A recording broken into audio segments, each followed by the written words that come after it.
एक छोटा सा गांव था जो हरे भरे खेतों और ऊंचे ऊंचे पेड़ों से घिरा हुआ था। सुबह की पहली किरण जब खेतों पर पड़ती तो ऐसा लगता मानो सोने की चादर बिछ गई हो। हवा में फसलों की महक और दूर कहीं बहती नदी की आवाज गांव को एक शांत और सादगी भरा माहौल देती थी। यहाँ के लोग मेहनती थे। किसान दिन भर खेतों में पसीना बहाते, औरतें घर संभालती और बच्चे मिट्टी में खेलते हुए बड़े होते। लेकिन इस शांति के पीछे एक ऐसा अंधेरा छिपा था जिसकी किसी को भनक तक नहीं थी। गांव के एक छोर पर एक आश्रम था। यह आश्रम मिट्टी और पत्थरों से बना हुआ था, जिसकी दीवारें पुरानी और खुरदरी थी।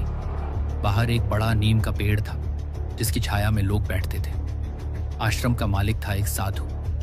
लंबी सफेद दाढ़ी, भगवा वस्त्र और माथे पर चंदन का तिलक। उसकी आंखों में एक अजीब सी चमक थी और उसकी आवाज इतनी मधुर थी कि सुनने वाला मंत्रमुग्ध हो जाए। हर शाम वह आश्रम में कथा सुनाता। लोग दूर दूर से आते, किसान अपने बैलगाड़ियों से, औरतें अपने बच्चों को गोद में लिए और बुजुर्ग अपनी लाठियों के सहारे। साधु की कथाएं सुनकर लोग अपने दुख भूल जाते और उसे भगवान का अवतार मानने लगे। लेकिन यह साधु जो दिखता था वैसा था नहीं। उसकी भगवा चादर के नीचे एक शैतान छिपा था। वह धर्म की आड़ में एक गंदा खेल खेल रहा था। गांव का दरोगा उसका साथी था, एक मोटा गंजा आदमी जिसकी मूछें घनी थी और आंखें चालाक। दोनों मिलकर गांव वालों की आस्था का फायदा उठाते थे। साधु लोगों से दान के नाम पर पैसे और अनाज मांगता और जो नहीं दे पाते उनके लिए वह खास पूजा का बहाना बनाता। दरोगा किसी भी शिकायत को दबा देता और लोगों को डराता कि साधु को नाराज करने से उनके घर पर मुसीबत आ जाएगी। इस तरह उनका धंधा बिना किसी रुकावट के चल रहा था। एक रात की बात है। आसमान पर बादल छाए थे और हवा में ठंडक थी। गांव में सन्नाटा पसरा हुआ था। सिर्फ कुत्तों के भौंकने की आवाज कभी कभी सुनाई देती थी। आश्रम में एक मंद जलती लालटेन की रोशनी कमरे की दीवारों पर कांप रही थी। साधु अपने कमरे में बैठा था जब एक जवान लड़की उसके पास आई। वह डरी हुई थी। उसकी सांसें तेज थीं। उसने साधु से अपनी परेशानी बताई थी। उसके परिवार की हालत खराब थी और वह चाहती थी कि साधु कोई उपाय बताए। साधु ने उसकी बात सुनी और एक ठंडी मुस्कान दी। उसने कहा, बेटी, तुम्हारी हर मुसीबत का हल मेरे पास है, लेकिन इसके लिए तुम्हें मेरे साथ एक खास अनुष्ठान करना होगा। रात को यहां आना, अकेले। लड़की उसकी बातों में आ गई। उसे क्या पता था कि वह साधु के जाल में फंसने जा रही है। रात को वह चुपके से आश्रम पहुंची। साधु उसे उस अंधेरे कमरे में ले गया। कमरे में एक मिट्टी का चूल्हा था जिसकी राख अभी ठंडी नहीं हुई थी। हवा में एक अजीब सी गंध थी। साधु ने दरवाजा बंद किया और लड़की से कहा, बैठो, अब तुम्हारी जिंदगी बदलने वाली है। लेकिन जैसे ही लड़की बैठी, साधु का चेहरा बदल गया। उसकी आंखों में मासूमियत की जगह हवस की आग जलने लगी। उसने लड़की के कंधों को जोर से पकड़ा और उसे जमीन पर पटक दिया। लड़की ने चीखने की कोशिश की, लेकिन साधु ने उसका मुंह अपने मोटे हाथों से दबा दिया। उसने लड़की के कपड़े फाड़े और अपनी गंदी हरकतों को अंजाम दिया। लड़की की आंखों से आंसू बह रहे थे। उसका शरीर कांप रहा था, लेकिन साधु पर कोई असर नहीं हुआ। उसकी भूख इतनी भयानक थी कि वह रुकने का नाम ही नहीं ले रहा था। जब उसकी हवस शांत हुई तो उसने अपने 2 आदमियों को बुलाया।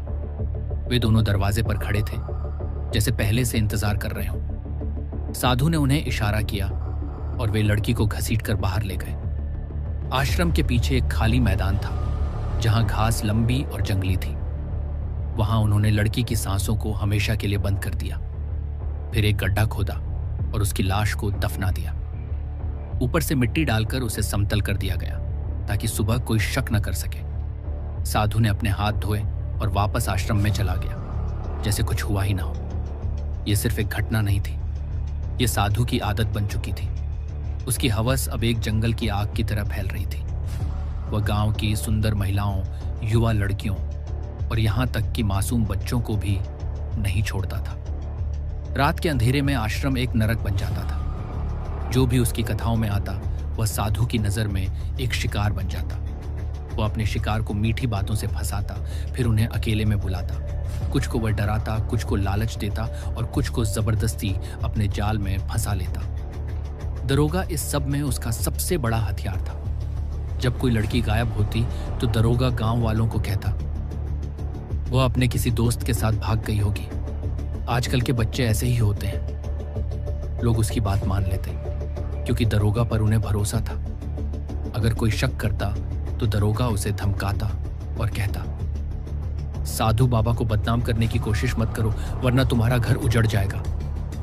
इस तरह साधु और दरोगा का धंधा बेरोकटोक चलता रहा। साधु न सिर्फ गांव की दौलत लूटता था बल्कि लोगों की जिंदगी और इज्जत को भी तबाह करता था। लाशें जमीन के नीचे दफन होती रहीं और गांव वाले अनजान बने रहे। समय बीतता गया और गांव का अंधेरा गहराता गया। लेकिन फिर एक दिन गांव में एक नई पुलिस अफसर आई, एसपी मैडम। वह लंबी सख्त चेहरे वाली और तेज दिमाग की महिला थी। उनकी आंखों में एक आग थी और उनके कदमों में एक ठहराव।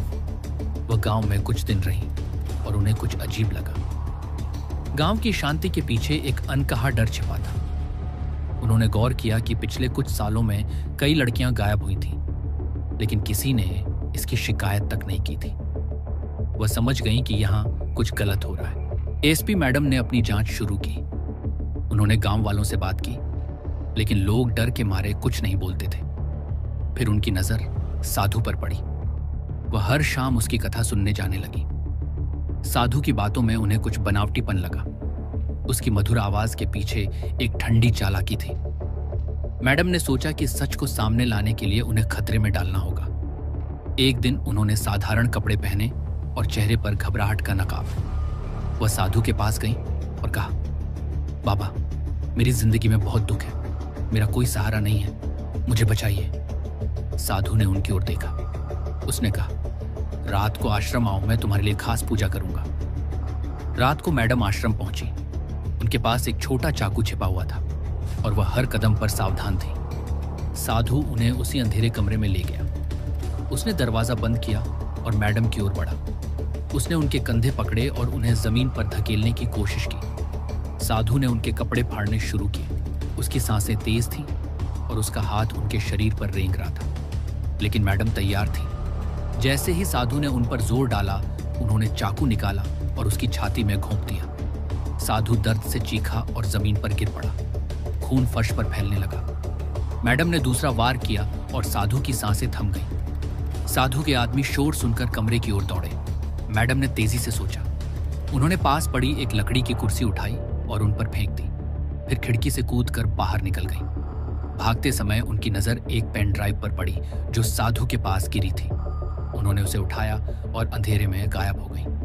अगले दिन मैडम पुलिस बल के साथ लौटी। उन्होंने पेन ड्राइव को खोला और जो देखा उससे उनके होश उड़ गए। उसमें सैकड़ों तस्वीरें और वीडियो थे। हर फाइल में साधु की करतूतें कैद थीं। उन लड़कियों के चेहरे साफ दिख रहे थे जो उसके शिकार बनी थीं। कुछ वीडियो में साधु अपनी हवस को पूरा करते हुए हंस रहा था। मैडम को दरोगा पर भी शक हुआ। उन्होंने उसे पकड़ा और सख्ती से पूछताछ की। दरोगा डर गया और सब उगल दिया।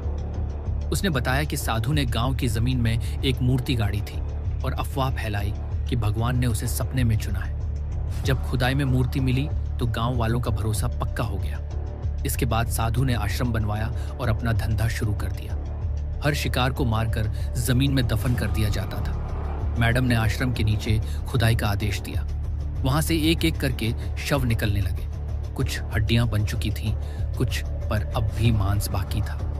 गांव वाले ये देखकर सन्न रह गए। उनकी आंखें नम थीं, उनका भरोसा टूट चुका था। जांच में एक और सनसनीखेज खुलासा हुआ। साधु का असली नाम महमूदुल हसन था। वह बांग्लादेश से भागकर यहां आया था और धर्म की आड़ में यह खेल खेल रहा था। वह लूट का पैसा बांग्लादेश भेजता था और वहां उसने करोड़ों की संपत्ति बना ली थी। एसपी मैडम ने अपनी जान जोखिम में डालकर इस अंधेरे का अंत किया। उन्होंने न सिर्फ साधु को खत्म किया बल्कि दरोगा और उसके साथियों को भी सजा दिलवाई। गांव वालों के लिए वो एक मसीहा बन गई। लोग अब समझ गए थे कि हर चमकता चेहरा सच नहीं होता। गांव में फिर से शांति लौटी, लेकिन इस बार वह शांति सच के साथ थी। ये कहानी आपको सोचने पर मजबूर कर देगी। क्या हम जो देखते हैं वही सच होता है या सच हमेशा किसी अंधेरे के पीछे छिपा होता है? अगर आपको हमारी मेहनत और यह वीडियो पसंद आई तो एक लाइक जरूर करें। ऐसी और बढ़िया बढ़िया वीडियो देखने के लिए हमारे चैनल को करें सब्सक्राइब और कमेंट में बताइए आपको वीडियो कैसी लगी। मिलते हैं अगली वीडियो में, तब तक के लिए बाय।